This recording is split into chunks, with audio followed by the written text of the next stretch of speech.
En cette fin d'année 2024, le Seigneur, le Saint-Esprit, veut nous donner des principes dans cette série de messages pour nous aider à vivre pour Christ. Et je dis amen à cela.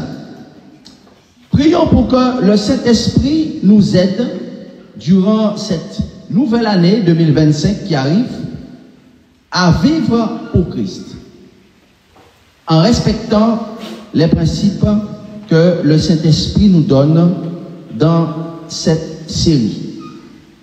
Aujourd'hui, nous verrons la deuxième partie de cette série de messages que le Saint-Esprit nous donne. Vivre pour Christ, comment et pourquoi? Vivre pour Christ, comment et pourquoi? Inclinons la tête pour rechercher la présence du Saint-Esprit afin qu'il nous guide dans ce message qu'il nous donne. Éternel, notre Dieu, nous te disons merci pour ce message que tu nous donnes. Nous te prions que ton Saint-Esprit parle à la place de l'homme et que ton Saint-Esprit instruise l'Église, instruise les humains et nous fortifie et nous aide à affronter cette nouvelle année 2025 qui s'approche à grands pas au nom de notre Seigneur Jésus-Christ. Amen. Nous avons vu que le Seigneur Jésus-Christ n'était pas venu sur cette terre pour vivre pour lui-même. Nous avons vu que le Seigneur Jésus-Christ était venu sur cette terre en mission. Il était en mission sur cette terre. Et c'est sa mission qui était la plus importante pour lui. Alors qu'il était en mission, il est allé volontairement dans une région qui n'était pas habitée par son peuple, puisqu'il venait de la terre d'Israël, et il a été dans une région qu'on appelle la Samarie. Volontairement parce qu'il voulait rencontrer une femme samaritaine, c'est-à-dire une femme qui était étrangère selon sa culture, une femme qui était d'une autre culture que lui. Alors Jésus était en Samarie et lisons ensemble ce que disent les Écritures dans le 4e chapitre de l'évangile de Jean.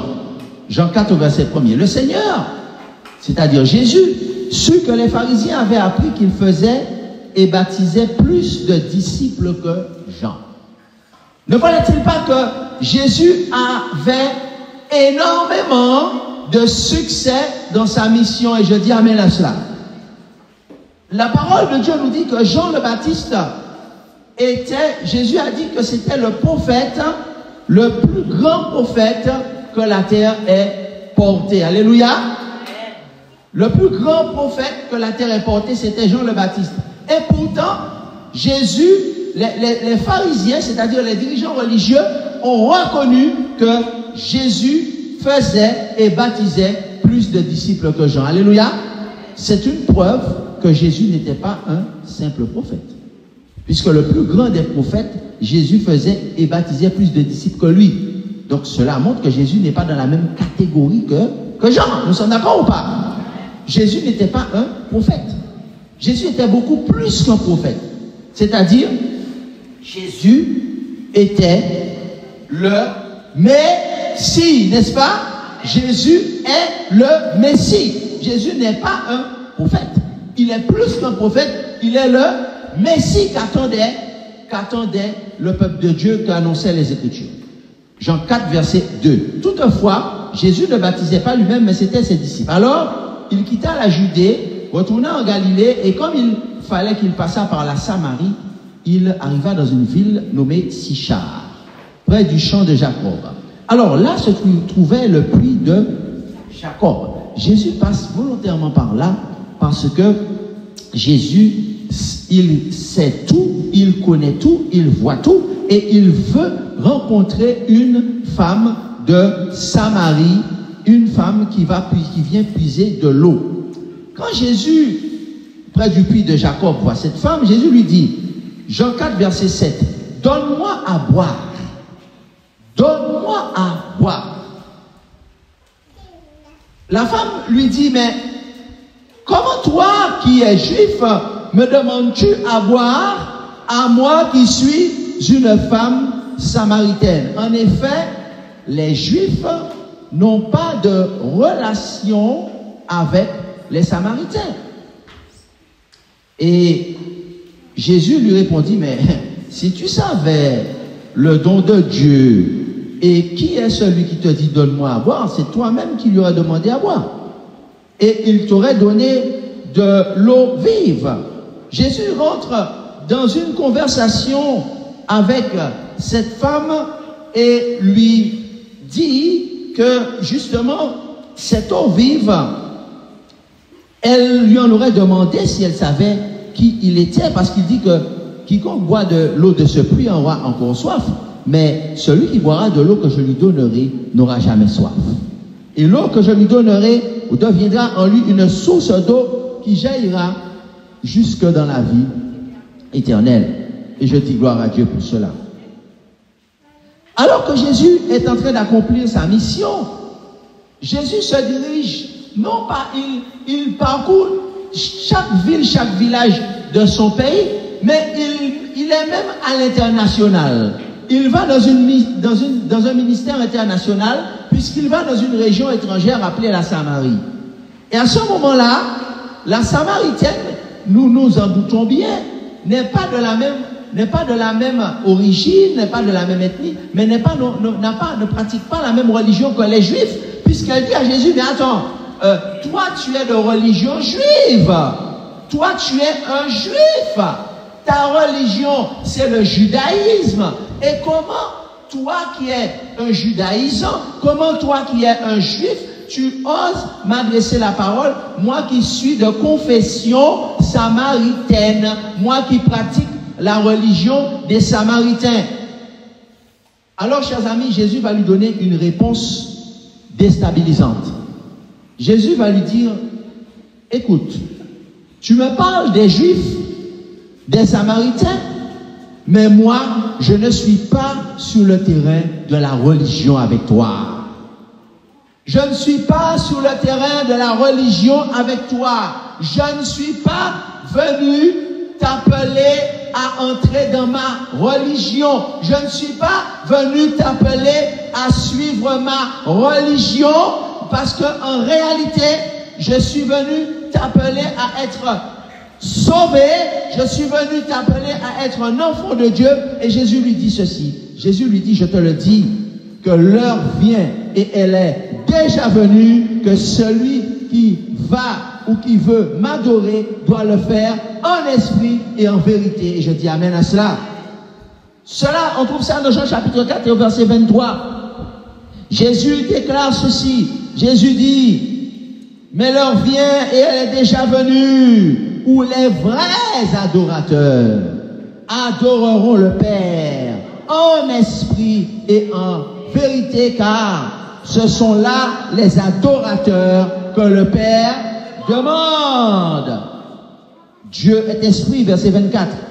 Et il faut que ceux qui l'adorent, l'adorent en esprit et l'adorent en vérité. Amen. Oh, chers amis, Jésus vit pour son Père. Jésus ne vit pas pour lui-même.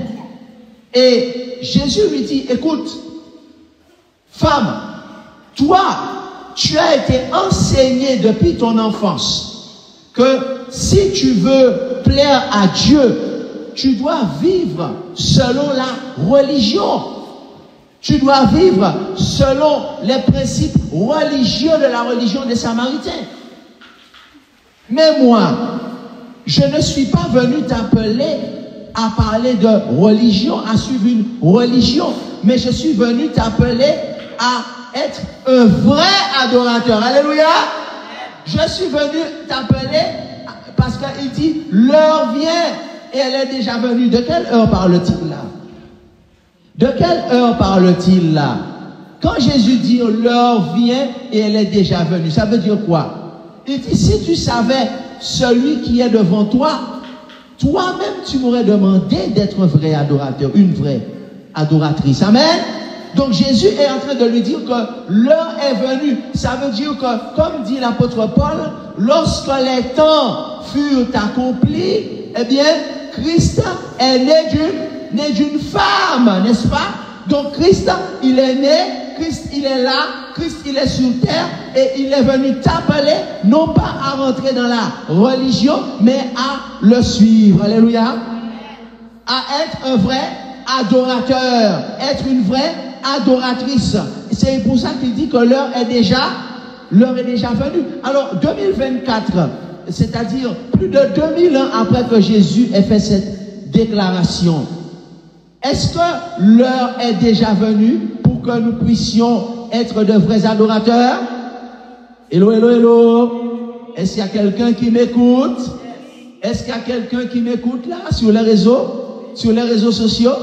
En réalité, plus de 2000 ans après que Jésus ait fait cette déclaration, est-ce que ça veut dire que 2000 ans après, l'heure n'est pas encore venue? Jésus nous dit, nous les habitants de ce monde, qu'en réalité, le Père n'est pas venu chercher des religieux. Hello, hello.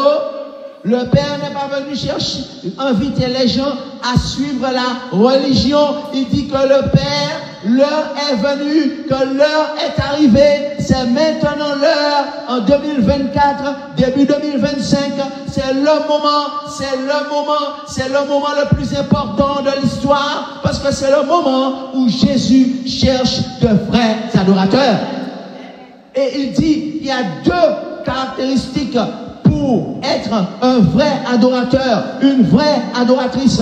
Il faut adorer Dieu en esprit et en vérité. Alléluia. Il ne dit pas à cette femme, il faut que tu suives ma religion. Il ne dit pas à cette femme, il faut que tu puisses mieux pratiquer ta religion samaritaine. Il lui dit, tu es sur le terrain, un terrain enchanté. Tu es sur un terrain dangereux. Tu es avec moi sur le terrain de la religion. Mais moi, je ne suis pas sur ce terrain-là avec toi. Moi, je te dis comment être un vrai adorateur. Alors, la question la plus logique, c'est, mais que veut dire Jésus par adorer? Un vrai adorateur, c'est celui qui adore en esprit. Voilà la question la plus importante qui nous est posée en cette fin d'année 2024. Non pas est-ce que la sécheresse va s'arrêter, parce que de toutes les manières, on sait que la pluie va tomber un jour ou l'autre, n'est-ce pas? Par contre, celui qui n'est pas un vrai adorateur, pourra-t-il rentrer dans le royaume de Dieu? Pourra-t-il recevoir le sceau du Dieu vivant? Pourra-t-il être approuvé par Dieu lorsque l'appel va être appelé? Est-ce qu'il sera là? Hein? L'appel va faire dans le ciel là, dit un très beau chant d'Haïti. Qu'est-ce que le chant dit? Le chant dit, l'appel va faire dans le ciel là. Est-ce que ok là? Hein? Est-ce que ok là? Nous voilà, dit le chant. L'appel va faire. Est-ce que ok là? Si tu n'es pas un vrai adorateur, l'appel sera fait, tu ne seras pas là. Tu ne seras pas au ciel. Quand l'appel sera fait au ciel, tu ne seras pas là. Donc, que signifie être adorer Dieu en esprit? L'appel va faire dans le ciel là. L'appel va faire dans le ciel là. L'appel va faire dans le ciel là. L'appel va faire dans le ciel là. Nous voilà. La question, est-ce que tu seras là lorsque l'appel va être fait de ceux qui montent alors que Jésus est dans le firmament et il monte pour aller rejoindre Jésus au dernier jour? Alors Jésus te répond, le Saint-Esprit te répond en te disant qu'il faut adorer Dieu en esprit. Qu'est-ce que ça veut dire adorer Dieu en esprit, chers amis? Adorer Dieu en esprit et en vérité. Adorer Dieu en esprit, il dit, car le Père recherche de vrais adorateurs. En esprit, ça veut dire que tout ce que tu fais doit être conduit par le Saint-Esprit. Amen. En effet, dis à ton voisin, Dieu recherche de vrais adorateurs. Qu'il adore en esprit et en vérité. Adorer Dieu en esprit, c'est que tout ce que tu fais doit être conduit par le Saint-Esprit. Oui, chers amis, le Saint-Esprit doit être la base de mes adorations, la base de mon adoration, la base de mes projets. Où est-ce que c'est marqué dans la Bible? Sous l'influence de l'Esprit Saint, l'apôtre bien-aimé, l'apôtre Paul, a déclaré dans 1 Corinthiens chapitre 10, verset 31, il a dit, faites tout pour la gloire de Dieu. Amen. Et on a vu que la gloire de Dieu, c'est qui? C'est le Saint-Esprit. On avait vu dans un message précédent que lorsque Adam et Ève ont péché, ils ont perdu l'image de Dieu, ils ont perdu la gloire de Dieu, c'est-à-dire ils ont perdu le Saint-Esprit. Et ils ont été perdus. Maintenant, Dieu veut leur redonner son image qu'ils ont perdue. Dieu veut leur redonner la gloire de Dieu. Et pour retrouver la gloire de Dieu, il faut faire tout selon le Saint-Esprit. Faites tout pour la gloire de Dieu. C'est ça, adorer Dieu en esprit. C'est-à-dire se laisser conduire par le Saint-Esprit dans l'adoration, chers amis. Et cela signifie, ce n'est pas suivre la religion, comme la femme samaritaine a voulu suggérer à Jésus. La femme samaritaine lui a dit, écoute, toi tu as ta religion, tu es juif, moi j'ai ma religion, je suis samaritain, donc par conséquent, chacun suit sa religion. Suis ta religion tranquillement, le judaïsme, et moi laisse-moi suivre ma religion, le samaritanisme.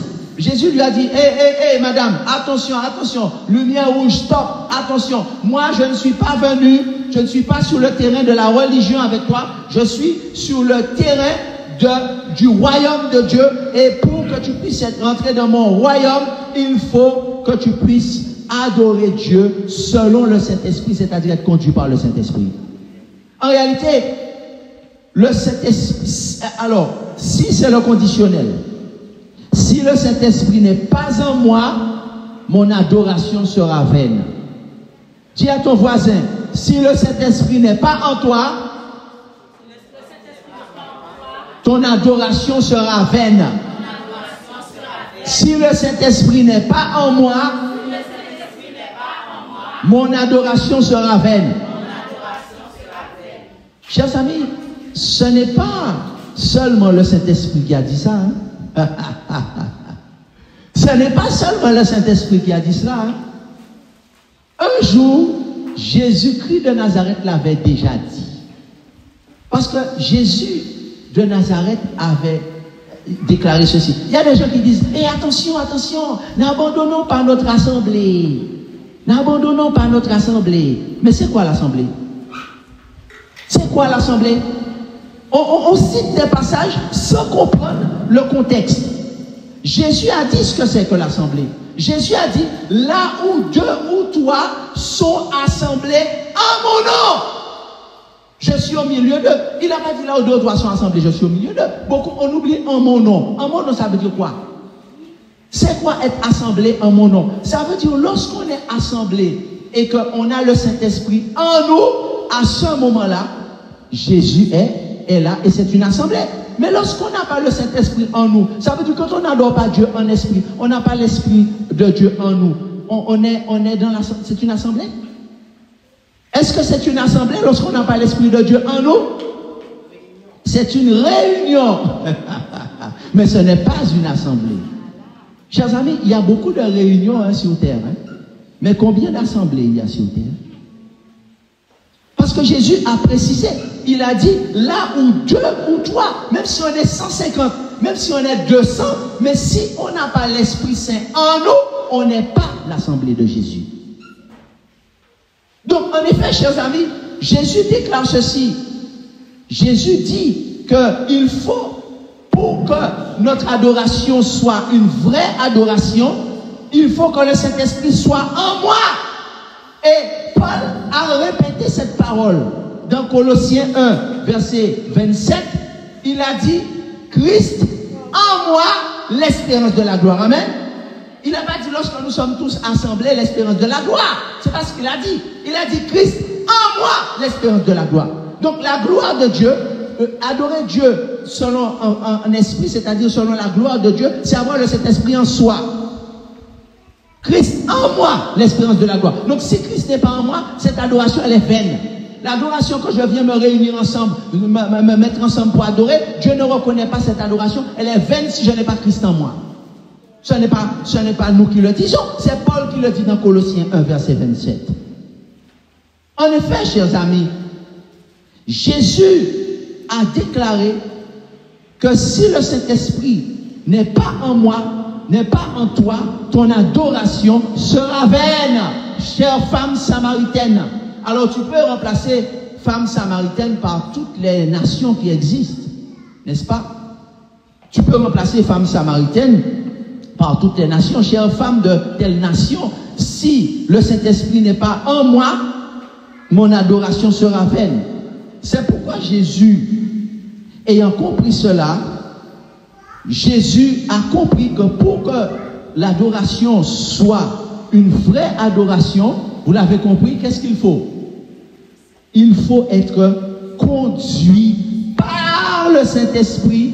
À quel moment?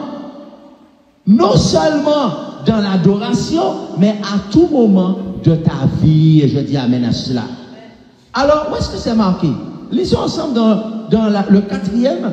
Alors, on a vu le 4e chapitre de l'épître de l'évangile de Jean, mais c'est également un 4e.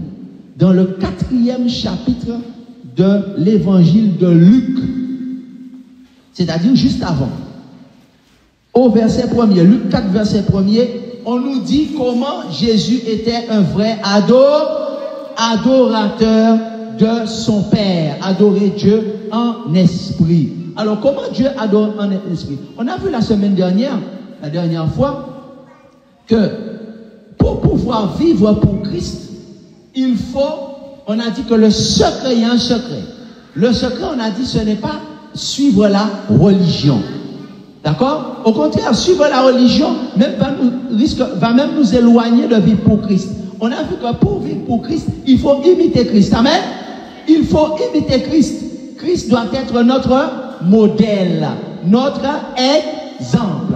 Alors, quel modèle, quel exemple Jésus nous a laissé? Quel exemple Jésus nous a laissé?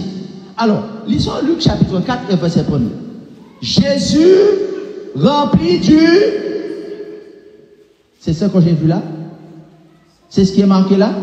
Rempli de la religion? Non. Jésus rempli du Saint-Esprit. Quel exemple Jésus nous a laissé? Jésus est rempli du Saint-Esprit. Donc, chers amis, pour pouvoir adorer Dieu en esprit, il n'y a pas 36 solutions, il faut être rempli de l'esprit. Amen. Et ça veut dire quoi? Être rempli du Saint-Esprit. Chers amis, être rempli du Saint-Esprit, ça veut dire Jésus, rempli du Saint-Esprit, revint du Jourdain et il fut conduit par l'Esprit dans le désert. Amen. Être rempli du Saint-Esprit, ça veut dire quoi? C'est quoi cette mesure quand il parle de remplissage? Si on prend un exemple, par exemple d'un verre, et qu'on dit que le verre il est à moitié plein ou à moitié vide, il n'est pas rempli. Hello, hello, est-ce que quelqu'un m'écoute? Est-ce qu'un verre qui est à moitié plein est rempli? Un verre qui est rempli, il a du liquide jusqu'à ras-bord. Et qu'est-ce que ça veut dire quand quelqu'un est rempli du Saint-Esprit? Quelle est cette image que Jésus utilise? Jésus fut rempli du Saint-Esprit. Regardez que tout de suite après, il dit qu'il fut conduit par l'Esprit. Amen. Donc, quelqu'un qui est rempli du Saint-Esprit, c'est quelqu'un qui ne suit plus son moi. Le moi MOI. C'est quelqu'un qui a crucifié le moi. C'est quelqu'un qui se laisse conduire dans tout. Fait tout pour la gloire de Dieu. Dans tout ce qu'il fait, c'est la gloire de Dieu. C'est-à-dire c'est le Saint-Esprit qui fait ces choses pour le Saint-Esprit. La gloire de Dieu, c'est qui? C'est le Saint-Esprit. Nous sommes transformés de gloire en gloire par le Saint-Esprit. Donc la gloire de Dieu, c'est le Saint-Esprit. L'homme a perdu la gloire de Dieu. L'homme a perdu quoi? Le Saint-Esprit. Donc,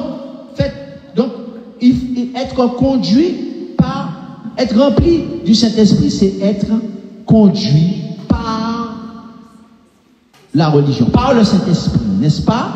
C'est être conduit par le Saint-Esprit. Jésus fut conduit par le Saint-Esprit. Et le Saint-Esprit l'amène dans le désert. Chers amis, Jésus est rempli du Saint-Esprit et il allait jeûner sur la montagne. Amen.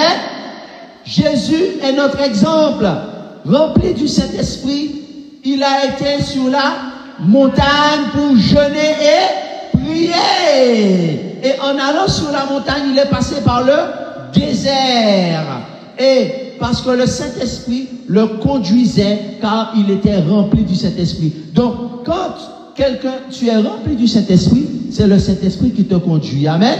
Mais quand tu n'es pas rempli du Saint-Esprit, quand tu es le verre à moitié plein, ça veut dire que dans certains domaines de ta vie, le Saint-Esprit te conduit, mais dans d'autres, il ne te conduit pas. Et dans l'adoration, tu es partagé. Dans certaines choses, le Saint-Esprit te conduit dans l'adoration.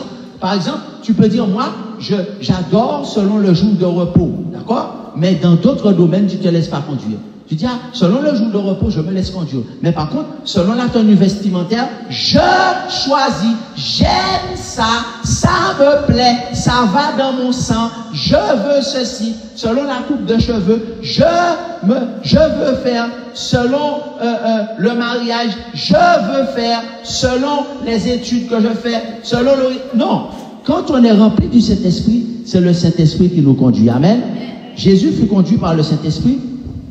Pour bien accomplir sa mission, pour bien accomplir ma mission sur cette terre, durant cette année 2025, je dois chercher à être rempli du Saint-Esprit. Amen. Et le Saint-Esprit va me conduire dans toute la vérité qui est Jésus-Christ. Amen. Chers amis, examinons pendant quelques minutes ce que signifie adorer Dieu en esprit. Nous avons dit que Jésus est notre exemple, n'est-ce pas? Alors je vous demande d'être très attentif à Jésus, n'est-ce pas? Comme si vous voulez être, par exemple, vous voulez être un vrai adorateur. D'accord? Alors, lisons ensemble quel est l'exemple que Jésus nous a laissé. Luc 4, verset 1, Jésus fut conduit par l'Esprit. Toujours dans le même chapitre 4, regardez au verset 14. Jésus, revêtu de quoi? Revêtu de la puissance de l'Esprit, retourna en Galilée et sa renommée se répandit dans tout le pays. Alors, qu'est-ce qu'il fait? Donc, lisons ensemble au verset 18. Qu'est-ce qu'il dit au verset 18? L'Esprit du Seigneur est sur moi. Donc, c'est l'Esprit qui le conduit. C'est l'Esprit du Seigneur qui est sur lui. N'est-ce pas? Donc, lisons au verset 28. Vous voyez, dans le seul chapitre 4, l'introduction du chapitre, le verset 1er, on nous dit que Jésus est conduit par l'Esprit. Ensuite, on dit qu'il est rempli de la puissance de l'Esprit. Au verset 28, on nous dit que quel est le résultat? Quand tu es rempli de la puissance de l'Esprit, il va dans la synagogue, il prêche et les gens sont remplis de colère. Ils furent tous remplis de colère lorsqu'ils entendirent ces choses et s'étant levés, ils le chassèrent de la ville et le menèrent jusqu'au sommet de la montagne afin de le précipiter en bas. Mais Jésus, passant au milieu d'eux, s'en alla. Donc, chers amis, lorsque Jésus fut rempli du Saint-Esprit, ceux qui étaient dans la synagogue, ils n'ont pas accepté son message. Hello, hello, est-ce que quelqu'un m'écoute? Ils n'ont pas accepté son message. Au contraire, ils l'ont chassé de la synagogue et ils ont même voulu attenter à ses jours. Chers amis, en réalité, qu'est-ce que ça veut dire adorer Dieu en esprit? Durant cette année 2025, je dois chercher à être conduit par le Saint-Esprit, à être rempli du Saint-Esprit, et il va me conduire dans toute la vérité. Amen. Maintenant, qu'est-ce que ça veut dire adorer Dieu en vérité? On a vu ce que ça veut dire adorer Dieu en esprit. Ça veut dire être rempli du Saint-Esprit. Qu'est-ce que ça veut dire être rempli du Saint-Esprit? C'est pas être conduit dans certains domaines, mais c'est être conduit dans tous les domaines par le Saint-Esprit. C'est ça, être rempli du Saint-Esprit. Alors maintenant, qu'est-ce que ça veut dire adorer Dieu en vérité? Je vous écoute. Puisque Jésus dit à cette femme, tu es sur le terrain de la religion avec moi, mais moi je ne suis pas sur ce terrain-là du tout. Ce terrain-là ne m'intéresse pas. Moi, Jésus, je suis en train de chercher de vraies adoratrices. Mon Père demande de vrais adorateurs. Alors, si tu veux savoir ce que ça veut dire adorer Dieu en vérité, prends ta Bible à la page 1188, dans le 5e chapitre d'Éphésiens, Éphésiens 5, verset 1. Éphésiens 5, verset 1. Adorer Dieu en vérité, ça veut dire quoi? Devenez donc les imitateurs de Dieu comme des enfants bien-aimés. Alors, adorer Dieu en vérité, c'est quoi? C'est être des imitateurs de Jésus. Amen. Qui est quoi? Au verset 2. Marcher dans l'amour. Imiter Jésus, c'est quoi? C'est marcher dans l'amour. Ok? Ensuite, à l'exemple de Christ qui nous a aimés, n'est-ce pas? Donc, qui est notre exemple? Jésus. Et nous avons raconté l'histoire de ce grand basketteur célèbre qui a voulu surpasser tout le monde. Et qu'est-ce qu'il a fait? Il a interviewé les meilleurs basketteurs du moment et il les a imités, il les a même dépassés. Il s'appelle Michael Jordan. Il est devenu l'un des meilleurs et peut-être même le meilleur de tous les temps. Pourquoi? Parce qu'il a compris qu'il devait imiter les meilleurs. Et ici, on voit que celui qui veut adorer Dieu en vérité, il doit imiter la vérité. Je suis le chemin, la vérité. Il doit imiter la vérité. Qui est la vérité? Jean 14, verset 6. C'est Jésus-Christ. Alléluia. Donc, il faut imiter. Il dit, devenez donc les imitateurs de Dieu. Qu'est-ce que nous devons faire pour adorer Dieu en vérité? Nous devons imiter Jésus. Et il dit, parce qu'au verset 2, dans l'amour, dans la charité, et il dit que Jésus est notre exemple, à l'exemple du Christ. Donc, adorer Dieu en vérité, ça veut dire que c'est le Saint-Esprit qui également m'a conduit dans cette adoration et qui va m'amener à Jésus-Christ, qui est le chemin, la vérité et la vie. Amen. Adorer Dieu en vérité, ça veut dire que c'est le Saint-Esprit qui me conduit dans l'adoration. Amen. Adorer Dieu en vérité, ce n'est pas suivre la religion. Est-ce que Jésus a parlé est sur le terrain de la religion là? Est-ce que Jésus est sur le terrain de la religion avec la femme samaritaine? Chers amis, non. Il lui dit simplement, écoute femme samaritaine, il faut être conduit par le Saint-Esprit dans l'adoration. Amen. Lorsque tu adores Dieu, il faut être conduit par le Saint-Esprit dans l'adoration. Le Saint-Esprit ne te conduit pas seulement dans un esprit, c'est-à-dire dans la vie, mais il doit te conduire aussi dans ton adoration. C'est-à-dire dans la manière d'adorer, c'est le Saint-Esprit qui doit te conduire, n'est-ce pas? C'est le Saint-Esprit qui doit te conduire dans la manière d'adorer. C'est ça, adorer Dieu en vérité. Parce que, comment s'appelle le Saint-Esprit? L'un de ses noms, c'est quoi? L'Esprit de vérité. Donc, si tu veux adorer Dieu en vérité, selon quels critères que tu dois adorer? Selon les critères du Saint-Esprit. Selon les critères du Saint-Esprit. Ça veut dire que c'est le Saint-Esprit qui doit te conduire dans cette adoration et qui va m'amener à Jésus-Christ qui est le chemin, la vérité et la vie. Amen. Chers amis, lors de sa mission, Jésus a rencontré un grand personnage, un docteur de la loi, qui s'appelle Nicodème. Nicodème est venu voir Jésus de nuit, car il avait peur que les gens le voient avec lui. Le message de Jésus à Nicodème, en réalité, Nicodème lui a dit, mais je sais que tu es un maître qui vient de Dieu parce que tes miracles témoignent que tu viens de Dieu. Jésus lui a dit, écoute Nicodème, Jésus le regarde droit dans les yeux et dit, Nicodème, les miracles ne sont pas la chose la plus importante. Nicodème, les miracles ne sont pas la chose la plus importante, Nicodème. En réalité, si tu ne nais de nouveau, tu ne verras pas le royaume de Dieu. Naître de nouveau, dit Nicodème, qu'est-ce que cela signifie? Je ne peux pas me retourner dans le sein de ma mère, je suis un homme adulte. Alors, Jésus lui dit, Nicodème, je ne te parle pas de la naissance physique, mais je te parle de naître spirituellement. Je te parle de naître spirituellement et de naître du Saint-Esprit. Si tu ne nais pas du Saint-Esprit, tu ne peux pas faire partie de mon royaume. Tu ne peux pas faire partie, Nicodème, du royaume de Dieu. Donc, en réalité, Nicodème, qu'est-ce que cela veut dire? Ça veut dire qu'il faut,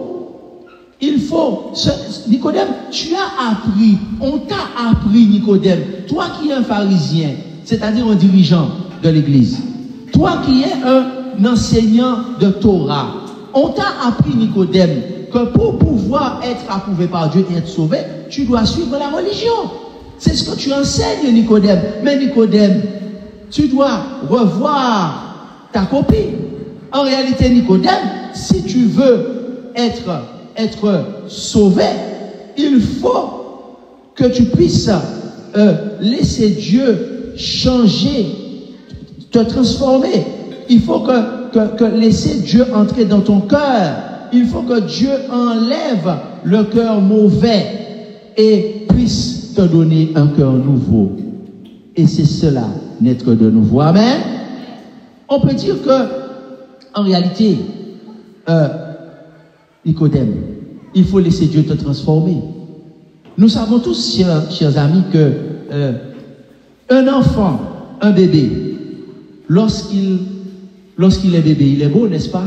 Mais le bébé, il met des couches. Et lorsqu'on dit que la maman doit changer le bébé, ça veut dire quoi? Ça veut dire que le bébé, il est sale et il faut changer la couche. D'accord? Maintenant, il faut que la maman change la couche pour que le bébé soit propre. Donc, Nicodème, si tu veux être un vrai adorateur, Nicodème, tu dois laisser Dieu te transformer. Tu dois laisser Dieu changer ton cœur. Ce qui est mauvais en toi, le changer afin que tu aies un cœur propre, afin que tu aies un cœur nouveau, Nicodème. En réalité, chers amis, c'est comme Jésus, ma mission sur cette terre, c'est de dire aux gens de se faire baptiser. Non seulement d'eau, mais aussi du Saint-Esprit. Ça veut dire, ma mission sur terre, c'est de dire aux gens qu'ils doivent prier pour être remplis du Saint-Esprit. Amen. Afin que le Saint-Esprit puisse nous conduire dans toute la vérité qui est Jésus-Christ, qui est le seul chemin du ciel et qui peut nous amener dans le ciel vers son Père. Amen. Afin que là où je suis, dit Jésus, vous y soyez aussi. Chers chrétiens, arrêtons de prêcher la religion. Ce n'est pas ce qui sauve. Chères chrétiennes, arrêtons de parler de la religion, parce que ce n'est pas ce qui sauve. Car Jésus dit que l'heure est venue que nous puissions prêcher Jésus-Christ et Jésus-Christ crucifié. Alléluia. Cela est écrit dans 1 Corinthiens chapitre 1 et verset 23. L'apôtre Paul se fait l'écho des paroles de Jésus.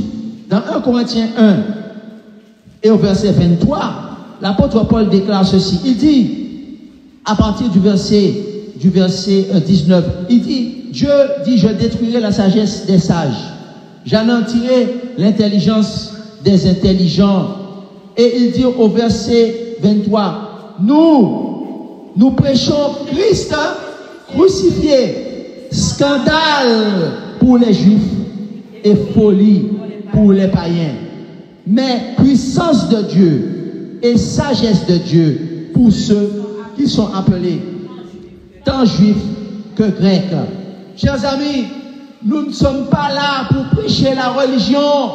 Jésus dit, ce n'est pas femme samaritaine, femme guadeloupéenne, femme guyanaise, femme sainte-lucienne, femme dominicaine, femme gabonaise, femme congolaise, femme rwandaise, femme nigérienne, femme française, femme américaine, femme italienne. Tu n'es pas là pour prêcher la religion, mais tu es là pour prêcher Christ crucifié. Scandale pour les Juifs, folie pour les païens, mais puissance pour ceux qui veulent être sauvés. Amen. Amen. Chers chrétiens, l'heure est venue, puisque Jésus est venu sur terre, pour que nous puissions prêcher quoi? Christ crucifié et ressuscité. Il est à la droite de son Père. Où est-ce qu'il est? Et il prépare une place et il revient nous chercher. Dis aux gens d'être prêts pour son retour et pour le jour de sa mort. Voilà le message que le Saint-Esprit te donne en cette fin d'année. Il te dit, dis aux gens que Jésus d'être prêts pour son retour et être prêts pour le jour de leur mort. Dis aux gens d'être prêts pour le jour de leur mort. Comment? Je dois naître d'eau et d'esprit. Le message que Jésus a donné à Nicodème, le grand pharisien, le grand théologien, le grand docteur de la loi, le docteur en philosophie, le grand docteur science, Nicodème. Ensuite, Jésus a donné ce message à la femme samaritaine. Il lui a dit, l'heure vient, et elle est déjà venue, où les vrais adorateurs m'adoreront en esprit, Christ en moi, l'espérance de la gloire. Cherchez à être remplis du Saint-Esprit, afin qu'il puisse nous conduire dans la vérité qui est Jésus-Christ, en esprit et en vérité. Amen. Y a-t-il quelqu'un qui a entendu le message de Dieu en ce jour et qui voudrait dire, Seigneur Jésus-Christ, je veux vivre pour toi. Je veux vivre pour toi.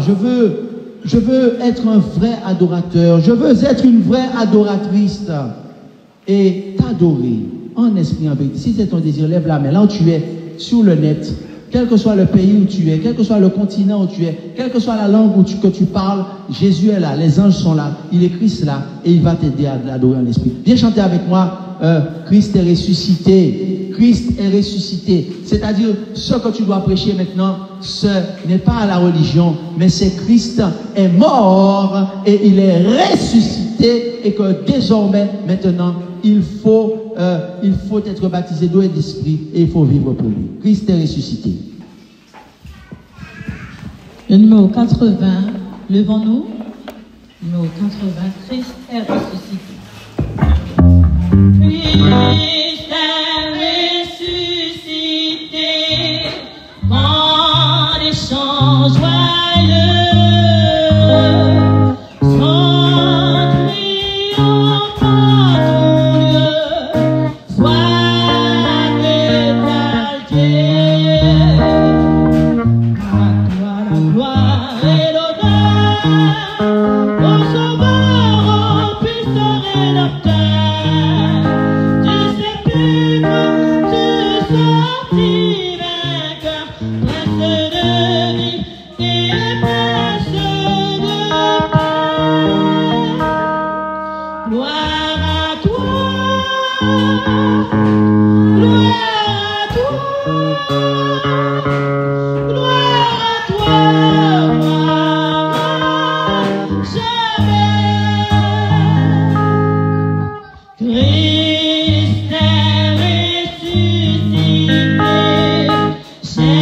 Cherchons-lui toujours.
et l'honneur au Sauveur, au puissant Rédempteur.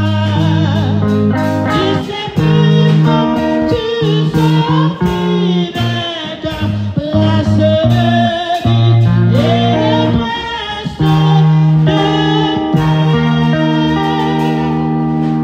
Gloire à toi, gloire à toi, gloire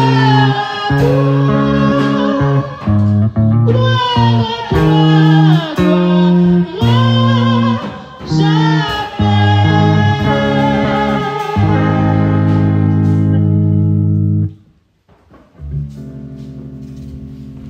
Gloire à toi, Seigneur, parce que tu nous as parlé aujourd'hui.